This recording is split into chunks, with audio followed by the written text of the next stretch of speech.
So me and Rodney know each other from Aceti Ranch. Okay, yes, One of the coolest places ever. We go there. There's a lot of really neat spiritual people that go there and meet up. Oh, it's a smorgasbord of everyone that you could talk to, or you can't talk anywhere else, and they'll they'll listen to you, and they'll go, "Yeah, I know." And that fateful day, I still remember just sitting there. I got there early. I wanted to get there really early, and I showed up way too early, and I had to spend a couple hours somewhere else and wait for the place to open up. And I remember just sitting in lunch here. I had a bunch of deer come through the campsite where I was at, just walk right by me. I'm like, okay, this is interesting. Butterflies and birds flying around. And then I remember when you guys showed up and came down and talked and everything else, and everything just opened up. Again, all the people, was it Sarah or who was the other Sarah. We met. And then there was those other two random guys, and then they came back the next year with all of us. Like same we time all frame. Ended up there at the same total time. soul tribe type deal. Yeah. Anything you want to talk about your soul tribe meeting, they show up. So.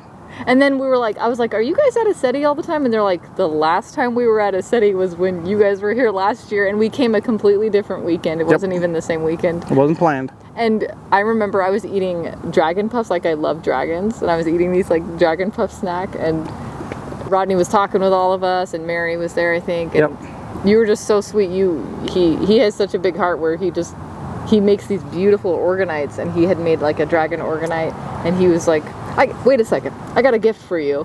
And he just gifted me this beautiful organite, and I was just like, wow, this guy is amazing. So sweet. So yeah, we've been friends for quite a few years, but we're like Aceti Ranch friends. Like that's where we go and meet up, but we'll check in with each other every once in a while. And I've always loved his NDE story, and I just really want to share it with more people. And it's really special, and it's really valuable information from the other side. That works. That's what we're here for, to share. So yeah. So I hope you enjoy. Okay, where do we start, Rodney? Okay, how'd you die? All right, my death experience. And people talk about NDE, but those who go through it, we always say it's a death experience. So you can always tell if someone's truly talking about it or not, because again, we believe we died. The day of the accident, just past 5 years now. It happened on July 19th, 2017. I was working as a longshoreman just south of Seattle. My job on this fateful day, we were loading this barge with 50-ton pilings that was headed up to Alaska. They're very long, and they're 4 foot in diameter each, and my job was to rig them to the crane, and they'd be lifted up, and my job was then hold on for dear life and help guide these around as the crane swings them around from being picked up and then lowered onto the barge. We came back from lunch, and this was our very first run on this barge. And so I rigged everything up, but the only problem was that we were down 2 bodies for the day. 2 guys didn't decide to show up, so I got called after helping rig this first piling and coming around and lowering it down to come up and get onto the stack, which is again about 20 plus feet high now, because there's 4 plus levels plus dunnage to get up on top there and lower this thing down. So I got up, climbed up the ladder, went up there, lowered it down, and as I was getting towards the ladder, I happened to look at my watch, and it said 1 o'clock. So just remember that. So I proceeded to get onto the ladder, and if everyone's been on an end of a table, say it busy Christmas or Thanksgiving, and one of your relatives decides to happen to slam on the table and you happen to get pushed off, well, that's sort of what happened to me, except me with a steel ladder coming out from the stack. And so now you realize, I am now holding on just by gravity right here. And then everything started to slow down. Down, down, down. But at the same time, everything's happening so fast, I am literally watching my hands trying to grab onto these steel pilings. But again, they're very smooth steel, and I could feel every little bit of texture, little grits of rust, every little thing I could feel on that steel piling, but I couldn't get a grip. So again, everything was slow motion, but everything was happening so fast, but you're taking such details into the event.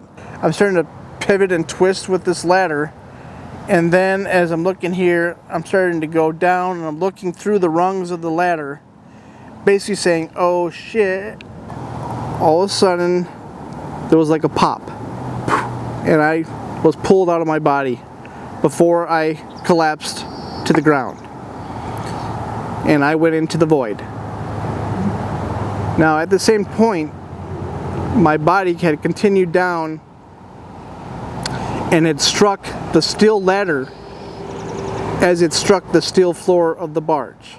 So it was death by severe trauma, where my face, my shoulders, my legs struck along the rungs of the ladder, around my face, and then down through and onto my legs, and collapsed. I didn't feel any pain. I was in absolute peace. It was sort of like as a kid and we happened to go to camp or someplace and we're sleeping in our sleeping bag and we like to crawl in. It's a cool morning and we like to crawl down into the very bottom part of our sleeping bag where it's nice and warm, it's all dark, it's just comfortable. And you're generally in like fetal position, just all relaxed. That's what it felt like. I mean, there was no worrying about family. There was no one to greet me. It was just in total darkness. All of a sudden a tear of light, like a lightning strike happened, and all of a sudden that darkness opened up. And here I am, just felt drawn to the light. So as I go through the light, I come out onto this tree grove with this gravel path. And again, I'm not a body. There's no physical body. I am like pure consciousness. But if you can imagine, sort of like an eyeball, like sphere, sort of going on this path. Sort of what I was. And I come out onto this mountain ledge. So this whole time, literally, I had been on a side of a mountain. And I come out onto this ledge. Many people, they talk about in native culture, the ledge of the precipice. You know, you're led out looking at your life or what's coming forth. And I'm looking out over this mountain valley. It was earth-like, but not necessarily earth. And when I'm up there, I see these 3 levels. Below me, at the lower tier, there was thousands of beings. I'll just say beings. Partly human, something not.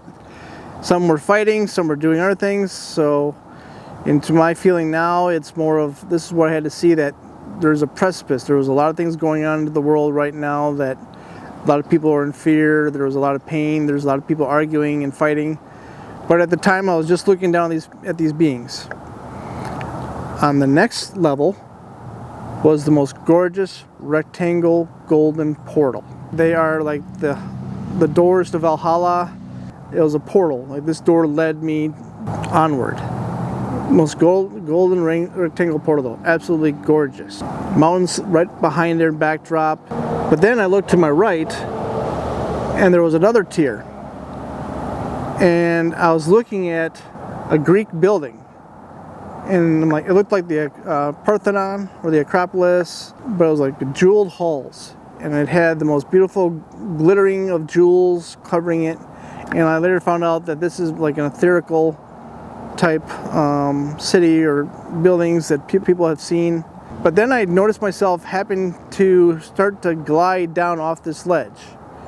And I just happened to flow down into this most gorgeous green field. People call them the fields of Elysium, perhaps, but they're just the most greenest grass. There's a oneness but it's also a knowing of everything at the same time. I am looking through the grass, through the stems, at a microcellular level. I'm watching the cells move around. I'm watching them move through the different channels, to the veins of the grass. I felt like I was being charged. You're feeling this energy flowing onto you. People talk about the light. So as I'm laying there, this light here has texture. It's like a gelatin, where imagine that eye again, where I'm laying there and I'm being coated by a 6-inch gelatin of love, pure love. And it's not like the love you feel on this side. Over there, the energy, the love has weight, it has texture. But I felt like it was like recharging me to either get ready to go on my next adventure or, to fill me up because of what I'd been through. And then I started to feel like, am I meant to be here? Why am I here? Did I sneak in somewhere somehow? And as I'm thinking these thoughts, all of a sudden this silver mist comes across this field. And then out of the mist comes these 7 light beings. They were human form, but a little spindlish. But it was the brightest, whitest, bluish white light I could ever describe. You couldn't see a face, but they were just shining. And I've run across other people that have been with these beings before. Some people call them the Ancient Ones.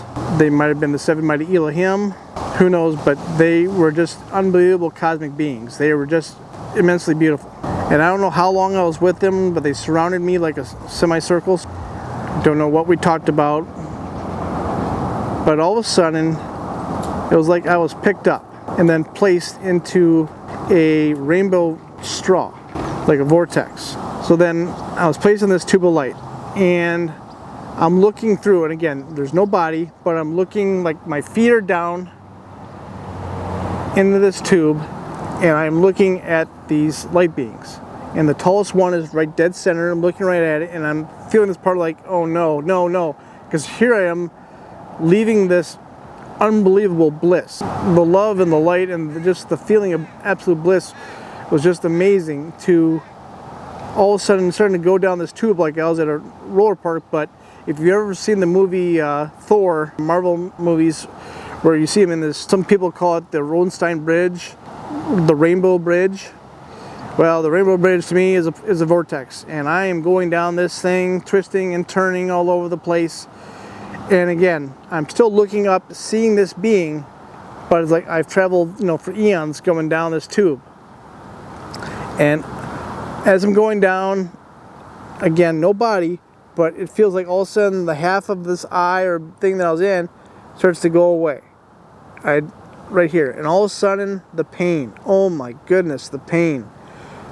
I've never felt such agony, pain. It was coming in. It was, again, like every single tooth in your mouth, having the worst toothache you ever had, exploding into your head and brain. I was just screaming. Here I was in just an absolute bliss, heaven, whatever you want to call it, to now feeling this pain, and also not be able to see out of what I would consider my right eye. And all of a sudden, woof, I fused into my meat sack, so my human suit. And it's not like you wake up from a dream and then you just remember parts of something. I was fused in, like literally just going from down in that tube to like right into the body as we are one. And as I'm there, I just start seeing, not like this, looking here, looking out and seeing beings, their form turn into human around me, staring, and they're freaking out that I'm alive. They're shouting, he's alive, he's alive, he's going through. And here I find myself laying into my company's office, which is about 70 yards away from where this accident happened. And I remember them picking me up, dead weight, and then I screamed, and I remember feeling pain in my left shoulder, just excruciating pain, like an 11, 12 pain in my face, and I was dazed, and they just grabbed me and threw me into a car. And at this time, I happened to, again, only looking out my left eye, I couldn't see anything on my right. I looked, and the time was 1:35. So I literally had been gone for a half hour. Contact of mine there at work said it was his worst day he'd ever imagined in his life. And he just gave me some little details of it that, again, I was gone. No ambulance was called, no 911, no equipment to bring me back. I was brought back by myself, no medical resuscitation. But they threw me into a car, and then I drove to Highline, which is a local hospital. Blood was pouring out of my nose. My eye you could feel the blood out of my right eye. Blood was pouring out of my ear. We'd pull up into the hospital, and they never even brought me right to the emergency room. I was brought to the parking lot, and then walked in from the parking lot into the emergency area, which they threw the insurance card on the table, and they said they're going back to work, and left me there all alone by myself. And then the onrush of medical teams running over to me, and then picking me up, putting a thing in my throat, and taking me in. So nothing was really explained to them what happened. Now, when I was in there, still recovering, doing all the tests, I was there to come to find out that 3/4 of my face was broken. My whole right eye part right here was all powdered, basically. Damage like into my teeth as well will later be discovered. I had a brain bleed, so they decided to transfer me to the main hospital of Harborview, which is the big hospital in downtown Seattle. They had never called my contact information, which was my fiance, and so I happened to luckily get the nurse to comply, and she got a hold of my wife. She actually answered. Normally she would not answer a phone number, especially a number from further up north. She showed up about an hour and a half later with my 2 daughters, because I wanted to see them badly. At the same time, they were loading me up and taking me to Harborview. And it must have been a full moon effect, I believe it was, because the hospital was so busy that they couldn't find me a room. So they literally put me into a little corner, just enough to get me out of the business area. But one thing I want to take a note, when I was there, I was taking 1/3 the amount of medication or painkiller that someone at my level would be taking. They kept wondering why I was not taking as much pain medicine. One doctor came up to me and said, "Man, you're a badass. I don't know how you're doing this, but keep going forward." Then a woman was brought in next to me. We just had a little sliding thing of plastic separating us. Her husband happened to have beaten her with a baseball bat, and she also had a facial thing, and she was crying, and I could understand her pain as well. And they're trying to quiet her down, and they're just trying to explain to her, there's a guy next to you who's 10 times worse. So here I am just sitting there going, holy cow, okay. But I also had this calmness. It's hard to describe to the medical teams that I was still connected to that love, that light, that experience. You know, here I am talking to you today as, I professional past guide in Alaska, rough, tough, sailor, full-on tattoos. I've been through a lot of pain and other things in life, and toughness, and here I am now talking about all this beauty and this experience of this energies. So it's been 6 months since my accident. I've been in Recliner for 6 months. It gets old. So I went to, they told me, yes, you can go ahead and lay down. So I laid down on my bed, and as I laid down, my left pectoral major rolled up to my throat. So the next day, I happened to have PT. Sweet. Go in and talk away to freak out your physical therapist. When you go in and say, "Hi, how you doing?" She says, "Oh, I'm feeling good. Hey, watch this." And as I laid down, I did the same thing, and again, my left pectoral rolled through up to my throat. She about gasped, and then proceeded to call the doctors, and I had surgery a couple weeks later. Lo and behold, that my left pectoral major had been severed from my shoulder. So again, for 6 months, my body had been healing this. So I had to have recovered for 1.5 years of my shoulder attachment, and then I had to have shoulder surgery after this. Now,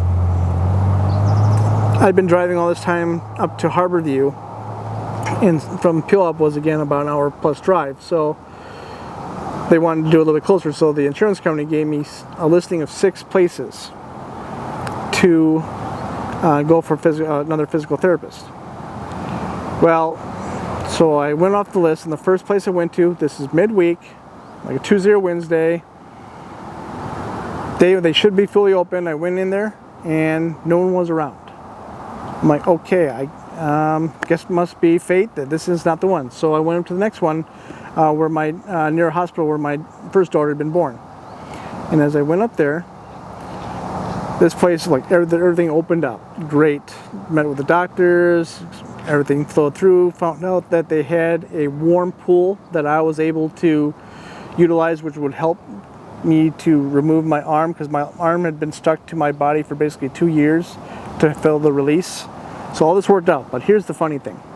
I have a very interesting last name, and not a very known popular one. And last name again is Rieder, which comes originally from Germany.